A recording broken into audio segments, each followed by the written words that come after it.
அன்புக்குரியவர்களே, அல்லாஹு தாலா அவனுடைய அருள்மறையில் சொல்லுகிற பொழுது வனப்சின் ஒமா சவ்வாஹா, இன்னும் ஒரு சந்தர்ப்பத்தில் ஹலக்கல் இன்சான ஃபி அஹ்சனி தக்வீம், அல்லாஹுடைய அருள்மறை எங்களுக்கு சொல்லுவது போன்று அல்லாஹுடைய மிக உன்னதமான ஒரு வடிவமைப்பாக மனிதனை படைத்திருக்கிறான் அல்லாஹு தாலா. அதே போல் மனித ஆன்மாவை வடிவமைத்தவன் மீது சத்தியமாக என்று சொல்கிறான். உலகிலுள்ள படைப்புகளில் மனிதன் அல்லாஹுடைய ஒரு உன்னதமான படைப்பு என்றால், அந்த மனிதனில் அவனுடைய ஆன்மா மிக உன்னதமான ஒரு படைப்பாக இருக்கிறது என்பது அல்லாஹ் சத்தியமிட்டு சொல்வதனூடாக புரிகிறது. இப்படி சொன்ன இறைவன் அந்த ஆன்மாவுக்கு அல்ஹமஹா ஃபுஜூரஹா வ தக்வாஹா, நல்லது எது கெட்டது எது என்று கற்றுக் கொடுத்திருக்கிறான் என்று அல்லாஹ் சொல்லுகிறான். கது அஃப்லஹ மன் ஜக்காஹா, அதை தூய்மைப்படுத்தி கொண்டவர் வெற்றி பெற்று விட்டார்.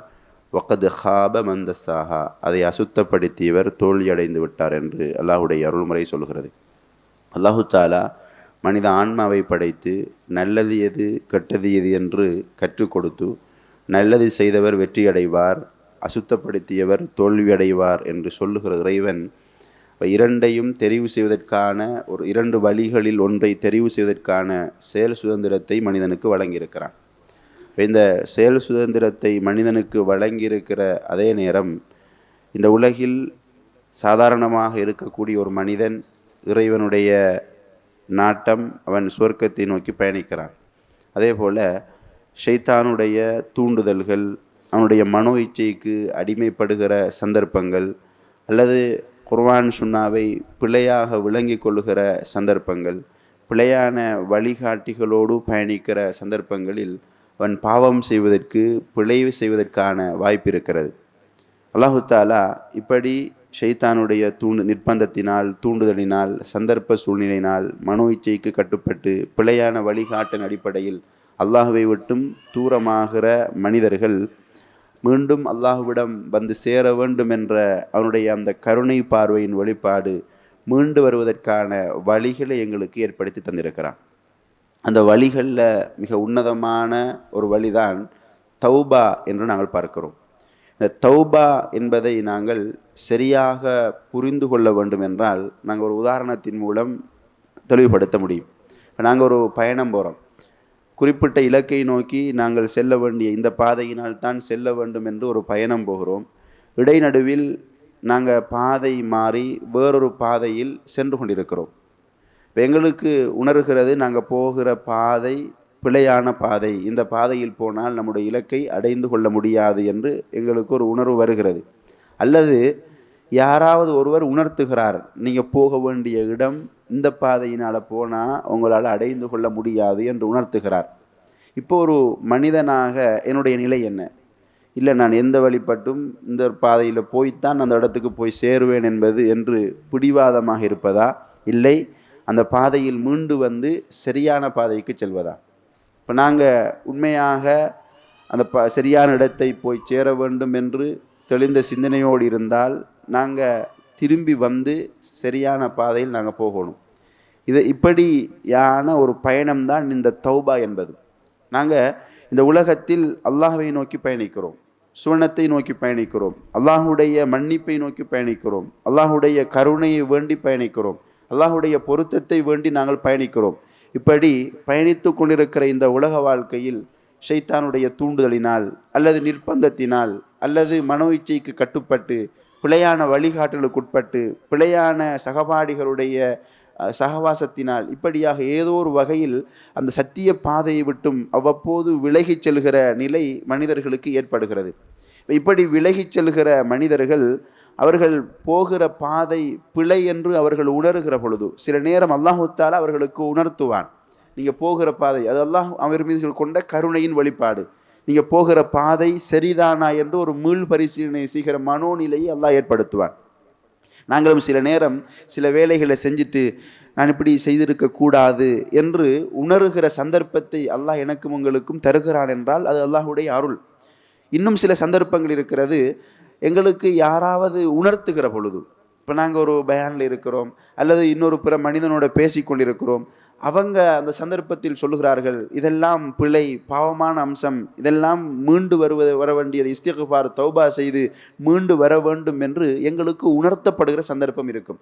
இப்படி உணர்த்தப்படுகிற பொழுது அல்லது அல்லாஹ் எங்களை உணரச் செய்கிற பொழுது அந்த செல்லுகிற பாதையிலிருந்து மீண்டு வந்து சத்திய பாதையில் பயணிக்கிற அந்த அம்சத்தை நாங்கள் தௌபா என்று சொல்கிறோம். அன்புக்குரியவர்களே, இந்த தௌபா என்பது எங்களை பிழையான பாதைகளிலிருந்து மீண்டு வந்து சத்திய பாதையில் பயணிப்பதற்காக இறைவன் எம்மீது கொண்ட கருணையினால் வழங்கியிருக்கிற ஒரு உன்னதமான அம்சம் என்பதை புரிந்து கொள்ள வேண்டும். அதே நேரம் இன்னும் ஒரு முக்கியமான தௌபா இஸ்திக்ஃபார் தொடர்பான நாங்கள் ஒரு பகுதியை புரிந்து கொள்ள வேண்டும். நாங்கள் தௌபா இஸ்திக்ஃபார் யார் செய்ய வேண்டும் என்று வருகிற பொழுது, இப்போ நாங்கள் உதாரணமாக இந்த சகோதரர் இருக்கிற இவர்கிட்ட நான் சும்மா சொல்கிறேன், நீங்கள் தௌபா செய்யுங்கன்னு சொல்கிறேன், நிறைய இஸ்திக்ஃபார் செய்யுங்கன்னு சொல்கிறேன். அப்போ இவர் நம்முடைய சிந்தனையில் அடுத்து வருகிற ஒரு முக்கியமான அம்சம், தௌபா செய்கிற அளவுக்கு அவ்வளோ பெரிய பாவம் செஞ்சிருக்கிறேன்னா நான். எங்களுக்கு அடுத்த வார சிந்தனை என்ன, இப்போ உங்களில் ஒரு ஆள் அல்லது ஒருவர் என்னை சந்தித்து சொல்லுகிறார், அதிகம் அதிகம் தௌபா செய்யுங்க, அதிகம் அதிகம் இஸ்திக்ஃபார் செய்யுங்க. அப்போ உடனே நம்முடைய சிந்தனைக்கு வருவது, நான் தௌபா செய்கிற அளவுக்கு அவ்வளோ பெரும் பாவங்கள் செய்திருக்கிறேனா, ஒரு ஆள் வந்து சொல்கிற அளவுக்கு இஸ்திக்ஃபார் செய்யுங்கன்னு சொல்கிற அளவுக்கு நிறைய பாவம் செய்திருக்கிறேனா என்ற ஒரு சிந்தனை எங்களுக்கு வருகிறது. அப்போ எங்களுடைய இந்த தௌபா இஸ்திக்ஃபார் பற்றிய புரிதல் என்ன, பாவம் செய்தவர்கள், அல்லாஹ்வுக்கு மாறு செய்தவர்கள் தான் தௌபா இஸ்திக்ஃபார் செய்ய வேண்டும் என்பது. அன்புக்குரியவர்களே, அல்லாஹ்வுக்கு மாறு செய்தவர்கள், பாவம் செய்தவர்கள் கட்டாயம் தௌபா இஸ்திக்ஃபார் செய்ய வேண்டும். ஆனால் அவர்கள் மட்டும் தான் செய்ய வேண்டும் என்று குர்ஆன் சுன்னா எங்களுக்கு வழிகாட்டல. அல்லாஹ்வுடைய தூதர் ஸல்லல்லாஹு அலைஹி வஸல்லம் வாழ்க்கையை நாங்கள் பார்க்கிற பொழுது ரசூலுல்லாஹி ஸல்லல்லாஹு அலைஹி வஸல்லம் சொல்கிறார்கள், நிச்சயமாக நான் அஸ்தக்ஃபிருல்லாஹ் வ அதூபு இலைஹி, அல்லாஹ்விடம் இஸ்திக்ஃபார் தௌபா நான் செய்கிறேன். யார் செய்கிறது? அல்லாஹ்வுடைய தூதர் ஸல்லல்லாஹு அலைஹி வஸல்லம். எங்களுக்கு தெரியும், அல்லாஹ்வுடைய தூதர் முன்பின் பாவங்கள் மன்னிக்கப்பட்டவர், மஅசூம், பாவங்களிலிருந்து பாதுகாக்கப்பட்டவர் என்பது எங்களுடைய அடிப்படை அக்கீதாவுடைய நம்பிக்கை. இப்போ முன்பின் பாவங்கள் மன்னிக்கப்பட்ட அல்லாஹ்வுடைய தூதர் பாவங்களிலிருந்து பாதுகாக்கப்பட்டவர் சொல்லுகிறார், இன்னி அஸ்தக்ஃபிருல்லாஹ் வ அதூபு இலைஹி, நான் அல்லாஹ்விடம் இஸ்திக்ஃபார் செய்கிறேன், தௌபாவும் செய்கிறேன். எப்படி, எத்தனை தரம்? எங்களை போல சும்மா ஒரு தரம் ரெண்டு தரமா? ஃபில் யௌமி 70 மர்ரா, சுப்ஹானல்லாஹ், ஒரு நாளைக்கு 70 தடவைகள் அல்லாஹ்விடத்தில் நான் இஸ்திக்ஃபார் தௌபா செய்கிறேன்றார்கள் அல்லாஹ்வுடைய தூதர் ஸல்லல்லாஹு அலைஹி வஸல்லம். இன்னும் சில ஹதீதுகளை பார்க்கிற பொழுது அக்ஸர மின் 70 மர்ரா, 70 தடவைகளுக்கு மேலே நான் ஒவ்வொரு நாளும் தௌபா இஸ்திக்ஃபார் செய்கிறேன் என்றார்கள் ஸல்லல்லாஹு அலைஹி வஸல்லம். அல்லாஹ்வுடைய தூதர் ஸல்லல்லாஹு அலைஹி வஸல்லம் பாவங்களிலிருந்து பாதுகாக்கப்பட்டவராக இருக்கிற நிலையில், முன்பின் பாவங்கள் மன்னிக்கப்பட்ட நிலையில் ஏன் இவ்வளவு இஸ்திக்ஃபார் தௌபா செய்தார்கள்? இந்த இஸ்திக்ஃபார் தௌபாவில் பாவங்களை அழிப்பதை தாண்டி இன்னும் ஒரு முக்கியமான ஒரு நன்மை, ஒரு முக்கியமான ஒரு அம்சம் இருந்திருக்க வேண்டும். அல்லாஹ்வுடைய தூதர் ஸல்லல்லாஹு அலைஹி வஸல்லம் அவர்கள் எங்களுக்கு அல்லாஹ்வுடைய அருள்முறை சொல்கிறது, இன்னல்லாஹ யுஹிப்புத் தவ்வாபீன வ யுஹிப்புல் முத்தத்தஹிரீன், அல்லாஹ் தௌபா செய்பவர்களை நேசிக்கிறான், தூய்மையானவர்களை நேசிக்கிறான். நாங்கள் அல்லாஹ் எங்களை நேசிக்க வேண்டும் என்றால், அல்லாஹ்வுடைய நேசம் எங்களுக்கு தேவைண்டா, நாங்கள் அதிகம் அதிகம் இஸ்திக்ஃபார் தௌபா செய்யணும். அல்லாஹ்வுடைய தூதர் இறைவனுடைய நேசத்தை அதிகம் யாசித்தார்கள். எனவே அதிகம் அதிகம் தௌபா இஸ்திக்ஃபார் செய்யக்கூடியவர்களாக இருந்தார்கள். அப்போ தௌபான்றது பாவம் செய்தவர்கள் மட்டும் செய்யணும் என்ற அந்த கன்செப்ட்லேருந்து நாங்கள் வெளியே வரணும். அல்லாஹ்வுடைய நேசம் எனக்கு தேவை, எனவே நான் அதிகம் அதிகம் இஸ்திக்ஃபார் தௌபா செய்யணும் என்ற அந்த அழகிய சிந்தனை எங்கள்கிட்ட வரணும். அதே போல் ஸல்லல்லாஹு அலைஹி வஸல்லம் அவர்கள் சொல்லுகிற ஒரு ஹதீஸ், ஒரு உதாரணம், அல்லாஹு தஆலா அல்லாஹு அஷத்து ஃபர்ஹன் பி தௌபத்தி அப்திஹி, ஒரு அடியான் தௌபா செய்கிற பொழுது அல்லாஹ் கடுமையாக மகிழ்ச்சி அடைகிறான். அல்லாஹ் தௌபா செய்கிற பொழுது, ஒரு மனுஷன் சொன்னால், இப்போ இவருக்கு நான் ஒரு அநியாயம் செஞ்சுட்டேன், இப்போ அவர்கிட்ட போய் என்ன மன்னிச்சிங்கன்னு சொல்கிறேன்னா வாரார், செய்கிறதெல்லாம் செஞ்சு போட்டு இப்போ மன்னிப்பு கேட்க வாரார். இது ஒரு மனித பலவீனம், ஒரு அல்லாஹ் நாடியர்களை தவிர பொதுவாக மனிதர்களுடைய ஒரு பலவீனம். சரி பிரச்சனை இல்லை, செஞ்சதெல்லாம் செஞ்சு போட்டு இப்போ வந்து மன்னிப்பு கேட்குறாரு, மன்னிச்சுட்டு போவோம் என்று சாதாரணமான ஒரு மனித பலவீனமாக இருந்து நாங்கள் சொல்லுவோம். ஆனால் எங்களுடைய வாழ்க்கை அவரில் தங்கி இருக்கல்ல, எங்களுக்கு உணவு தந்து ஆரோக்கியம் தந்து எங்களை கவனிக்கிற எல்லா வேலையும் அவர் செய்யறல்ல. ஏதோ போகிற வழியில அவருக்கு விரும்பாத ஒரு தகாத ஒரு செயலை செய்துவிட்டு அதற்காக மன்னிப்பு கேட்கிற பொழுது அவர் இப்படி சிந்திக்கிறார்.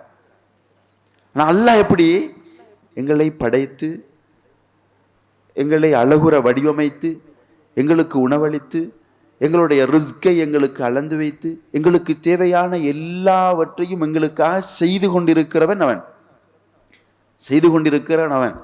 இப்படி எல்லாத்தையும் செய்து கொண்டிருக்கிற நிலையில் அவனுக்கு நாங்கள் மாறு செய்கிறோம், அல்லாஹ்வுக்கு நாங்கள் மாறு செய்கிறோம், அல்லாஹ்வுடைய கட்டளைகளை புறக்கணிக்கிறோம்.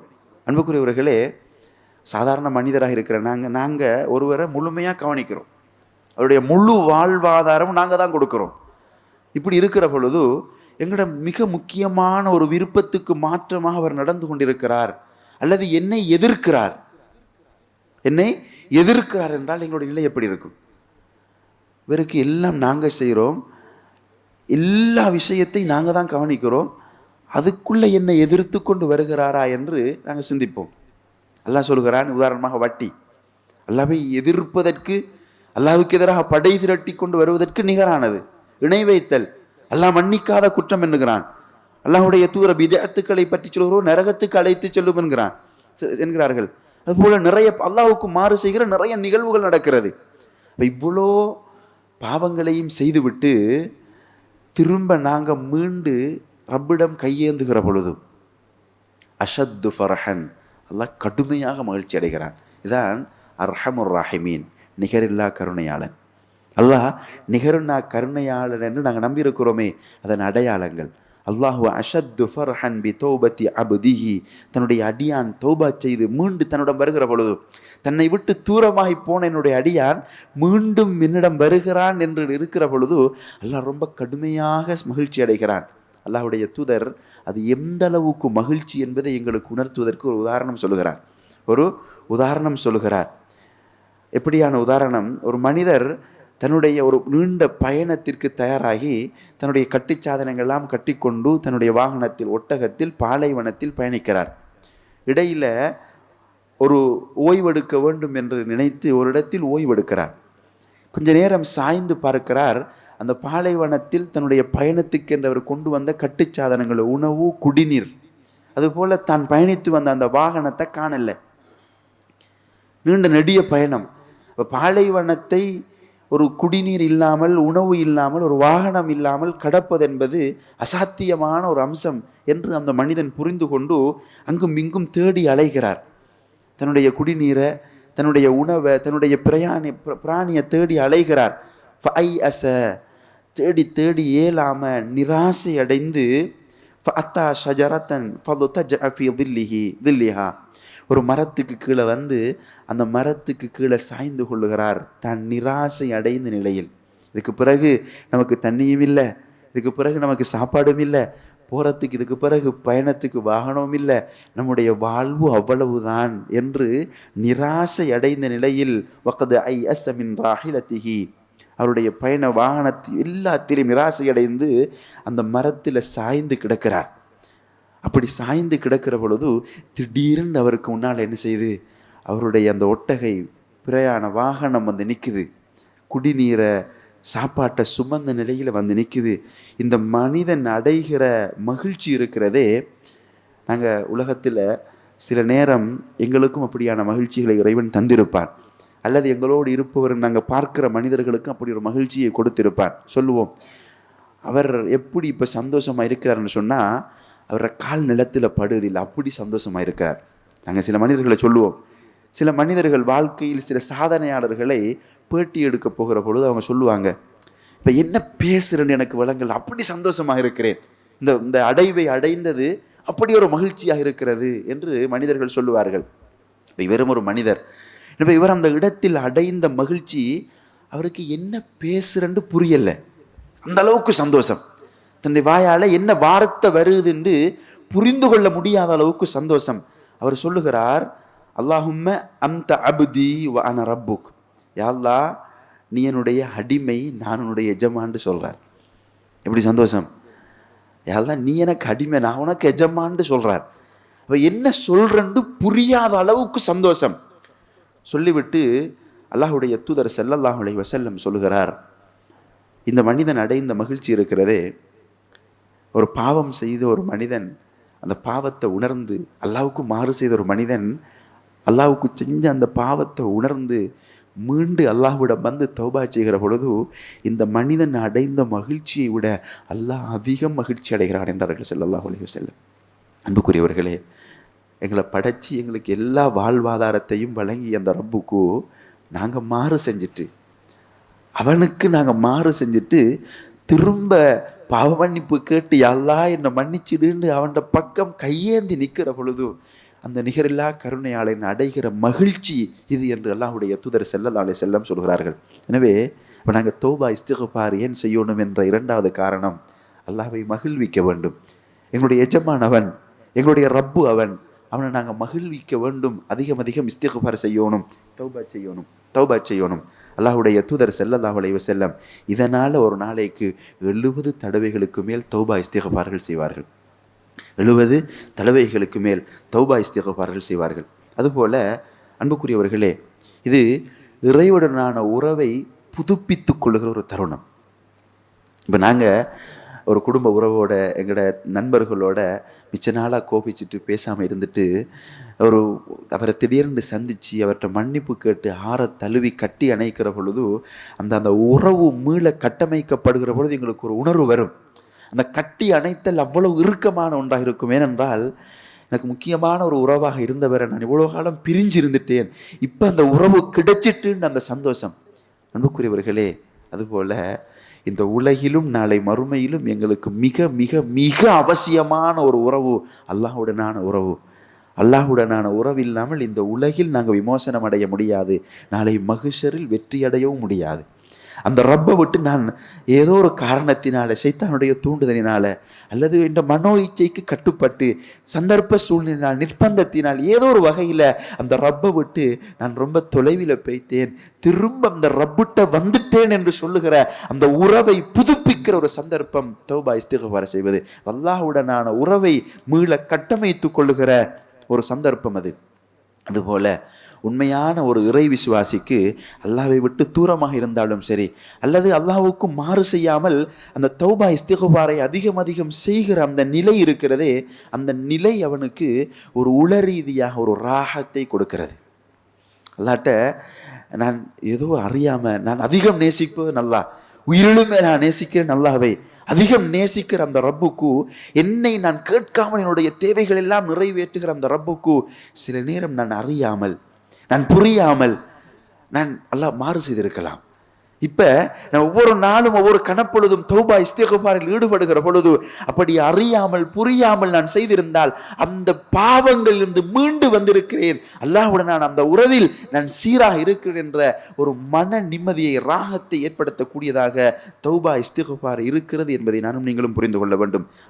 அதே போல தௌபா இஸ்திக்ஃபார்கள் செய்கிற பொழுது, தௌபா இஸ்திக்ஃபார் செய்கிற பொழுது அல்லாஹ்வுடைய அருள்முறை சூரா ஃபுர்கான் அல்லாஹ் சொல்கிறான், ஃபஉலாயிக யுபத்திலுல்லாஹு ஸய்யிஆத்திஹிம் ஹஸனாத்தின். அல்லாஹ் தஆலா நாங்கள் பெரும்பாவம் செய்தவர்கள் தான் தௌபா செய்யும் நினைக்கிறோம், ஆனால் அல்லாஹ்வுடைய அருள்முறை சொல்லுகிறது, அவங்க தௌபா செய்கிற பொழுது, இஸ்திக்ஃபார்கள் செய்கிற பொழுது அவங்க செய்த அந்த பாவங்களை நன்மைகளாக அல்லாஹ் மாற்றுகிறான் என்றார்கள். எவ்வளோ இரக்கம் அல்லாஹ்! அல்லாஹ் எவ்வளோ இரக்கமாக இருக்கிறான். நாங்கள் செய்கிற பாவத்தை மன்னிக்கிறது மட்டுமல்ல, அல்லாஹ் எங்களுடைய அந்த பாவங்களை நன்மையாக மாற்றித்தாரான். அன்புக்குரியவர்களே, குர்ஆனில் அல்லாஹ்வை இந்த மன்னிப்பவன் என்று சொல்லுகிற இந்த வாசகத்தில் பிரதானமாக 2 வாசகங்கள் சொல்லப்படும். அது அல்லாஹ்வுடைய திருநாமங்களாகவும் இருக்கிறது.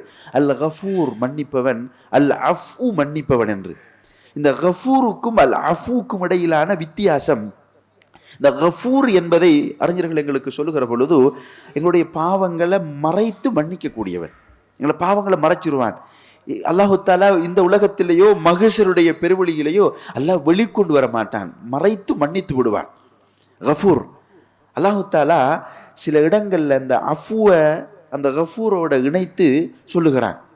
ஒரு இடத்தில் அஃபுவை கதீர், அல்லாஹ் அனைத்தின் மீதும் ஆற்றல் கொண்டவன், வல்லமை மிக்கவன் என்பதோடு இணைத்து சொல்கிறான். இந்த அஃபுக்கும் கஃபூருக்கும் இடையிலான அஃபு என்பது வருகிற பொழுது, இந்த அஃபு என்பது அல்லாஹு தஆலா எங்களுடைய பாவங்களை அழித்து மன்னிப்பதை சொல்லுகிறான். கஃபூர் என்பது எங்களுடைய பாவங்களை மறைத்து எங்களை மன்னிப்பதாகவும், அல் அஃபு என்கிற பொழுது எங்களுடைய பாவங்களை அழித்து எங்களை மன்னிப்பதாகவும் சொல்லுகிறான். அப்ப அல்லாஹ் தஆலா இந்த அஃபு என்பதோடு ஏன் கதீர் என்பதை இணைத்து சொன்னான்? இதில் முக்கியமாக நாங்கள் புரிந்து கொள்ள வேண்டிய அம்சம் இருக்கிறது. அல்லாஹ் எங்களை பாவங்களை அழித்து மன்னிக்கிறான் என்றால் அவன் அது இயலாமை அல்ல. எங்களை தண்டிப்பதற்கு, எங்களை சோதிப்பதற்கு அவனுக்கு இயலா என்று அல்லாஹ் என்ன செய்யல, எங்களுடைய பாவங்களை அழித்து எங்களை மன்னிக்கல. உலகத்தில் சில மனிதர்கள் செய்கிற அநியாயங்களை நாங்கள் பார்த்திருக்கிறோம். அவங்க அதிகாரத்தோடு இருக்கிறாங்க, பலத்தோடு இருக்கிறாங்க. என்ன செய்ய அவங்களை எதிர்க்க முடியாது. அவங்கள மன்னிச்சுட்டு சுதாகரிச்சுட்டு அவங்கள்ட்ட தான் போகணும் என்று நாங்கள் பலவீனமான மனிதர்களாக சிந்திப்போம். ஆனால் அல்லாஹ் கதீர்னு சொல்றான்னு சொன்னா, நாங்கள் செய்கிற பாவத்துக்கு உடனே எங்களை பிடிப்பதற்கான சக்தி அவன்கிட்ட இருக்குது, தண்டிப்பதற்கான பலம் அவன்கிட்ட இருக்குது, அனைத்தின் மீதும் ஆற்றல் அவன்கிட்ட இருக்குது. அத்துணை அம்சங்கள் மீதும் ஆற்றல் இருக்கிற நிலையில் எங்கள் மீது கொண்ட கருணையினால் எங்களுடைய பாவங்களை அழித்து மன்னிக்கிறான் அந்த ரப்பு. இந்த மன்னிப்பு சாதாரணமான மன்னிப்பு இல்லை. எங்களை தண்டிக்கிற சகல சக்தியும் அவனிடம் இருந்து அந்த நிலையில் எங்களுடைய பாவங்களை அழித்து மன்னிக்கிறான். எனவேதான் அல்லாஹ் அடியார்களுடைய விடயத்தில் சொல்கிற பொழுது ஃபஅஃபு அன்ஹும் வஸ்தக்ஃபிர்ஹும், அடியார்கள் உங்களுக்கு இடையில ஏதாவது தகராறு ஏற்பட்டா, அடியார்கள் உங்களுக்கு ஏதாவது அநியாயம் அநீதிகள் செய்து கொண்டா அவங்கள ஃபஅஃபு அன்ஹும், அல்லாஹ் உங்களை அனைத்தின் மீதும் ஆற்றல் கொண்ட நிலையில் நான் உங்களை மன்னிக்கிற பொழுது, சாதாரணமான மனிதர்கள் நீங்க, உங்களுக்கு அடுத்தவர்கள் செய்கிற அநியாயங்கள், அடுத்தவர்கள் செய்கிற பிள்ளைகளை ஏன் நீங்கள் மன்னித்து அழித்து மறந்து மன்னிக்க கூடாது என்று அல்லாஹ் எங்களிடம் கேட்கிறார். அல்லாஹ் சொல்கிறார் ஃபஅஃபு அன்ஹும், அவங்களை மன்னிச்சிருங்க. எப்படி? அவங்க செஞ்ச அந்த பாவத்தை இதுக்கு பிறகு உங்களுக்கு ஞாபகம் வராத அளவுக்கு.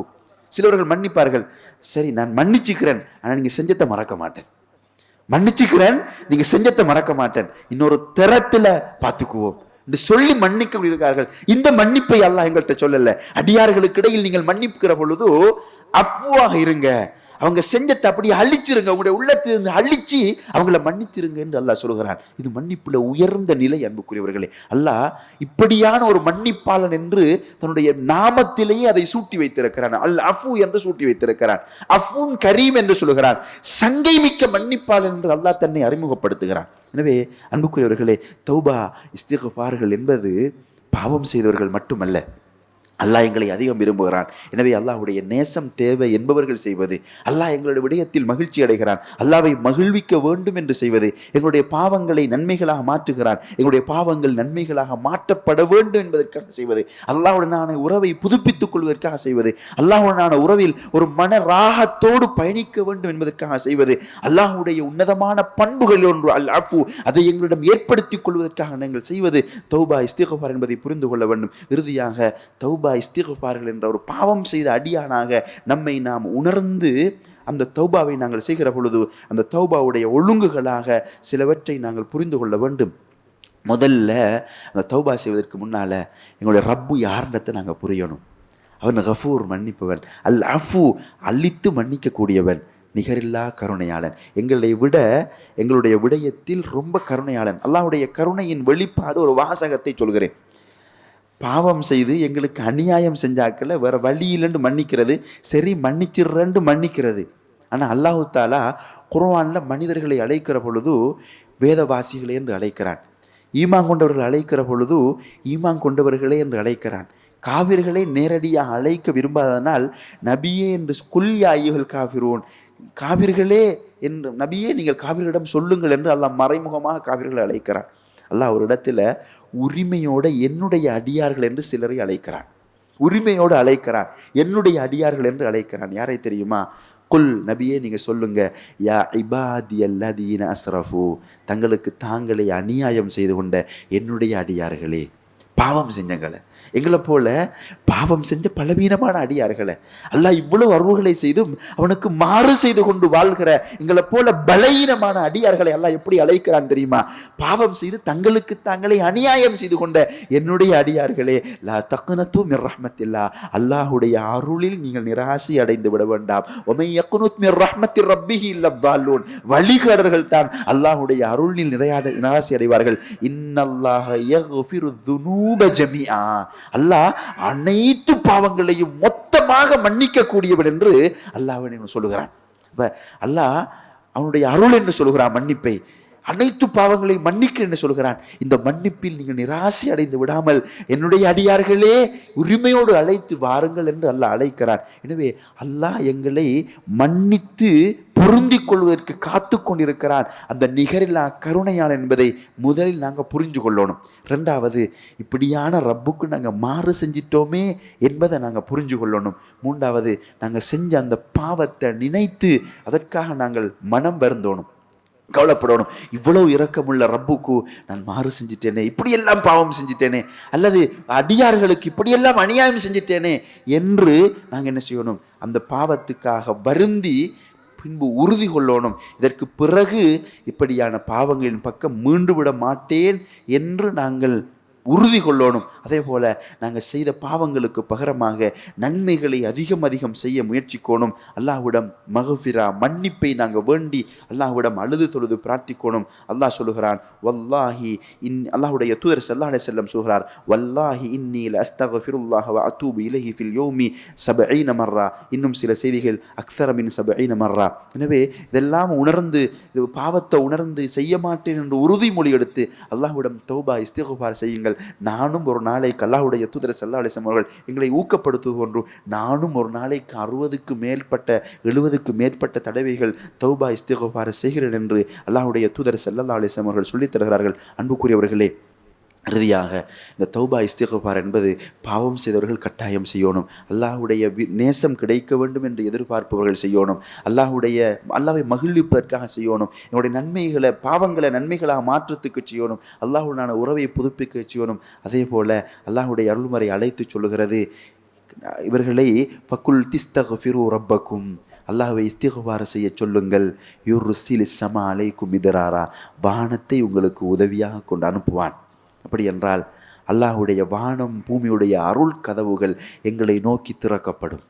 எங்களுடைய வாழ்க்கையில் பரக்கத் வேண்டும் என்றால், எங்களுடைய வாழ்க்கையில் ரிஸ்கில் விஸ்தீரணம் வேண்டும் என்றால், எங்களுடைய உழைப்பில் பரக்கத் வேண்டும் என்றால் அதிகம் நாங்கள் இஸ்திக்ஃபார் செய்யணும்.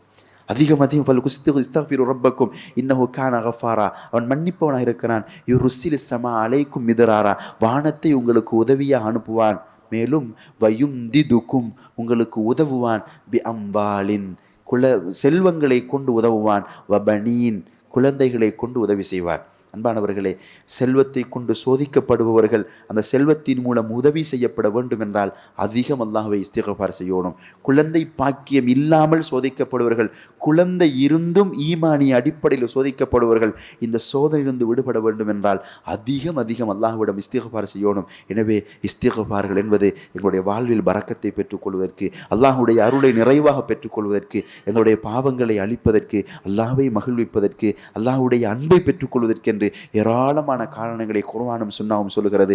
நாங்களும் இரவிலும் பகலிலும், இரவின் ஓரங்களிலும் பகலின் ஓரங்களிலும், ஒவ்வொரு தொழுகைகளுக்கு பின்னாலும் எங்களுக்கு கிடைக்கிற அனைத்து சந்தர்ப்பங்களிலும் சைத்தானுடைய தூண்டுதனால் பாவம் செய்துவிட்டால் அடுத்த கணமே அல்லாஹ்விடம் திரும்பி அதிகம் இஸ்திக்ஃபார் செய்கிற அந்த பண்பை எங்களுடைய வழக்கமாக, எங்களுடைய ஆதத்தாக ஏற்படுத்தி ஒவ்வொரு நாளும் அதிகம் இஸ்திக்ஃபார் செய்யக்கூடிய அந்த பக்குவத்தையும் அந்த மனநிலையும் எங்களிடம் ஏற்படுத்தி அல்லாஹ்வை மகிழ்விப்பதன் ஊடாக தூய்மையான மனிதர்களாக அவனை சந்திப்பதற்கு வல்ல ரஹ்மான் நம் எல்லோருக்கும் சந்தர்ப்பத்தையும் பாக்கியத்தையும் வழங்கியருள்வானாக. அந்த விடயத்தில் எங்களுக்கு வல்ல ரஹ்மான் அதிகம் இஸ்திக்ஃபார் செய்வதற்கு உதவி செய்வானாக என்ற பிரார்த்தனையோடு இந்த உலகத்தில் வாழ்ந்து எங்களுடைய இறுதி மூச்சை அடைகிற பொழுது பாவக்கரைகள் எல்லாம் தௌபா இஸ்திக்ஃபார் ஊடாக நீக்கி களிமாவோடு மரணித்து நாளை மறுமையில் அல்லாஹ்வை சந்திக்கிற பொழுது அவருடைய மன்னிப்பிற்கும் கருணைக்கும் தகுதியானவர்களாக சந்தித்து ஜன்னத்துல் ஃபிர்தௌஸுடைய பூங்காவில் எந்த தூதரை அதிகம் நேசித்தோமோ அந்த தூதரோடு ஒன்றாக வாழ்வதற்கு வல்ல ரஹ்மான் எனக்கும் உங்களுக்கும் அருள் செய்வானாக. வாஹது அல்ஹம்துலில்லாஹி ரப்பில் ஆலமீன்.